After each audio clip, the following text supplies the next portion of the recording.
Hello students, welcome back to my channel. I hope आप सबकी पढ़ाई बहुत अच्छे से चल रही होगी। कि स्टूडेंट्स, तो नेक्स्ट जो टॉपिक हमारे पास आता है वो है फंडामेंटल थ्योरम ऑफ अर्थमेटिक। ये बहुत इंपॉर्टेंट थ्योरम है। इसको समझने से पहले हम दो तीन चीजें समझते हैं, या फिर कहिए दो तीन डेफिनेशन समझते हैं, जिसके बाद हमें फंडामेंटल थ्योरम जो है अर्थमेटिक की वो बहुत अच्छे से समझ में आ जाएगी। पहला जो है हम समझेंगे कंपोजिट नंबर्स। कंपोजिट नंबर्स क्या होते हैं? ऐसे नंबर्स जिनका जब हम फैक्टर करेंगे तो वन और इटसेल्फ के अलावा और भी नंबर से वो फैक्टराइज होगा। मतलब composite numbers are those numbers that have at least one factor other than one and the number itself. One और खुद के अलावा उसका एक या एक से ज्यादा फैक्टर और होंगे। उन नंबर्स को क्या बोलते हैं? Composite numbers. जैसे फॉर एग्जाम्पल मान लीजिए मैंने ले लिया 6।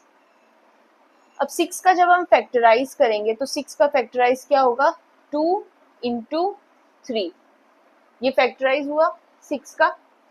तो जो 6 है वो 1 से भी डिवाइड हो रहा है, 6 से भी डिवाइड हो रहा है, हमारे कहने का मतलब है, और 2 से भी हो रहा है और 3 से भी हो रहा है। मतलब 1 और 6 के अलावा भी इसके फैक्टराइज हम कर सकते हैं, राइट? एक एग्जांपल और लेके देखते हैं।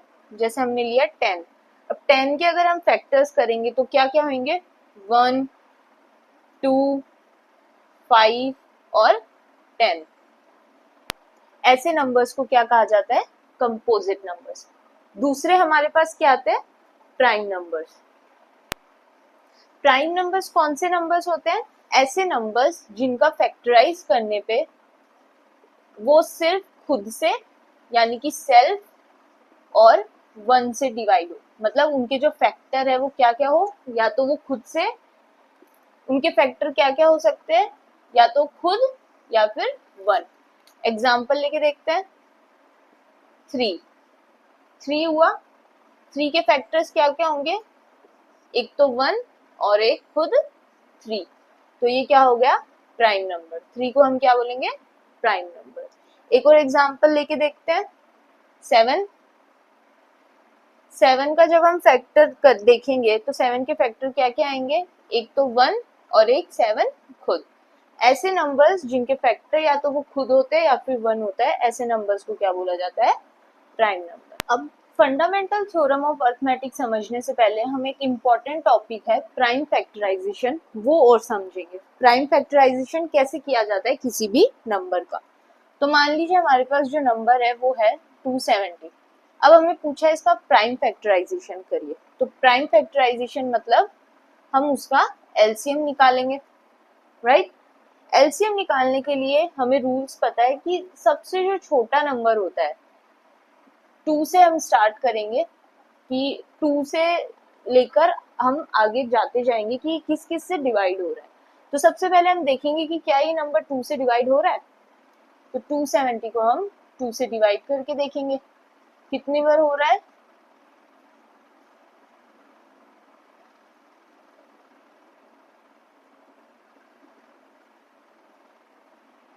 One 35 times.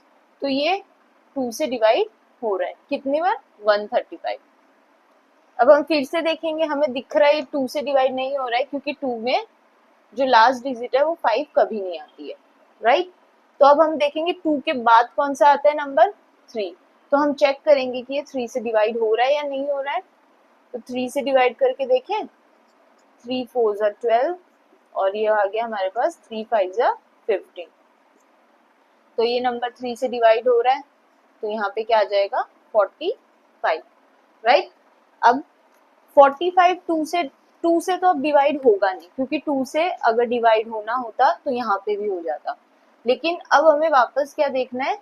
क्या ये 3 से डिवाइड हो रहा है? अगर 3 से डिवाइड नहीं हो रहा है तो हम इसको 4 से करके देखेंगे, ठीक है? तो 3 से अगर हम 45 को डिवाइड करते हैं तो क्या आता है?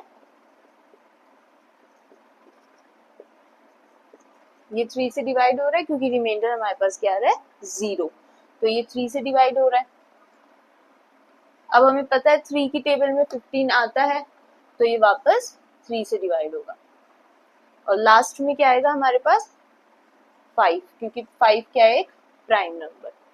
तो ये हुआ इसका प्राइम फैक्टराइजेशन। इसको लिखते कैसे हैं, प्राइम फैक्टराइजेशन ऑफ 270 को कैसे लिखेंगे हम, 2 into 2 into 3 into 3 into 3 into 5, यानी कि 2 इंटू 3 इंटू 3 इंटू 3 इंटू 5। और हमें यहाँ पे दिख रहा है कि जो नंबर 3 है वो कितनी बार आ रहा है, 3 टाइम्स आ रहा है।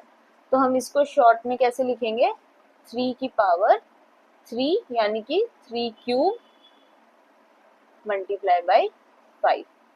ये क्या हो गया, नंबर 270 का प्राइम फैक्टराइजेशन। ठीक है, अब ये हमारे 3 टॉपिक हमने कवर कर लिए, कंपोजिट नंबर, प्राइम नंबर और प्राइम फैक्टराइजेशन। अब इन तीनों का यूज करके हम देखेंगे कि फंडामेंटल थ्योरम ऑफ अरिथमेटिक होती क्या है। ओके, तो अब देखते हैं फंडामेंटल थ्योरम ऑफ अरिथमेटिक कहती क्या है। It states that every composite number can be expressed as a product of primes। मतलब जितने भी कंपोजिट नंबर्स है आज तक के इस दुनिया में, जितने भी कंपोजिट नंबर्स हैं उन्हें हम एज ए मल्टीपल ऑफ, या फिर कह सकते हैं as a product of primes number लिख सकते हैं। जैसे हमने अभी पिछली बार एग्जांपल देखा था, 270 को हम कैसे लिख सकते हैं, 2 इंटू 3 इंटू 3 इंटू 3 इंटू 5। तो ये सब क्या हो गए, प्रोडक्ट ऑफ प्राइम्स, यानी कि कंपोजिट नंबर 270 को हम प्रोडक्ट ऑफ प्राइम नंबर लिख सकते हैं। हमें दिख रहा है 2 प्राइम नंबर है, 3 प्राइम नंबर है, 5 प्राइम नंबर है। तो इसका कहने का क्या मतलब है, दुनिया में चाहे कोई सा भी कंपोजिट नंबर आप ले लीजिए, उसको जब हम एक्सप्रेस करेंगे फैक्टर की तरीके से, तो वो हमेशा क्या आएगा, is a product of its prime. ठीक है, आगे हम देखते हैं क्या लिखा हुआ है, and the factorization is unique. Factorization is unique मतलब 270 का जो फैक्टराइजेशन है वो इसी तरीके से होगा, चाहे आप इसको और किसी तरीके से नहीं लिख सकते। अब हम इधर ये नहीं लिख सकते कि 2 इंटू 8 इंटू 11, नहीं, ये गलत हो जाएगा। जो 270 का फैक्टराइजेशन है वो इसके अलावा और कुछ भी नहीं आएगा। ओके, दूसरा नंबर मान लीजिए 180 हमने लिया, इसका अगर हम प्राइम फैक्टराइजेशन करके देखते हैं तो कितना आएगा, करिए आप लोग भी अपनी अपनी कॉपीज में करिए। तो इसका प्राइम फैक्टराइजेशन आएगा 2 into 2 into 3 into 3 into 5, right. 180 का इसके अलावा दुनिया में और कोई भी तरीके से फैक्टराइजेशन नहीं हो सकता है। मतलब हर नंबर का एक अपना ही अलग यूनिक फैक्टर, आप कह सकते हैं अलग ही फैक्टर रहेगा यूनिक, जो और किसी का भी नहीं रहेगा, राइट। इसके आगे क्या लिखा हुआ है, apart from the order in which the prime factors occur. तो हमें हमेशा ये चीज पता है कि जो प्राइम फैक्टर आएंगे वो हमेशा असेंडिंग ऑर्डर में आएंगे। मतलब सबसे छोटे से लेके हमें सबसे बड़े नंबर पे जाना होता है। सबसे पहले हम सबसे छोटे नंबर से उसको फैक्टराइज करते हैं, उसके बाद धीरे धीरे वो नंबर बढ़ता है। अब यहाँ पे हम देख रहे हैं, जैसे सबसे पहले हमने 2 लिया, फिर 3 लिया, फिर 5 लिया, यहाँ पे 2 लिया, 3 लिया, 5 लिया। मतलब जो प्राइम फैक्टराइजेशन है वो हमेशा असेंडिंग ऑर्डर में होता है। तो एक बार फिर से देखते हैं फंडामेंटल थ्योरम ऑफ अरिथमेटिक होती क्या है। ये बताती है कि एवरी कंपोजिट नंबर्स, इनको हम एक्सप्रेस कर सकते हैं कैसे, as a product of prime factors, as a product of prime numbers. और हर नंबर का अपना एक अलग, यानी अपना एक यूनिक फैक्टराइजेशन होता है। इसके अलावा उसका और कोई किसी भी तरीके से फैक्टराइज हम नहीं कर सकते हैं। और ये अपने ऑर्डर में होता है कि किस ऑर्डर में हम इसको फैक्टराइज कर रहे हैं, और ऑर्डर कैसा होता है, हमेशा ascending, right. I hope fundamental theorem of arithmetic सबको समझ में आ गई हो।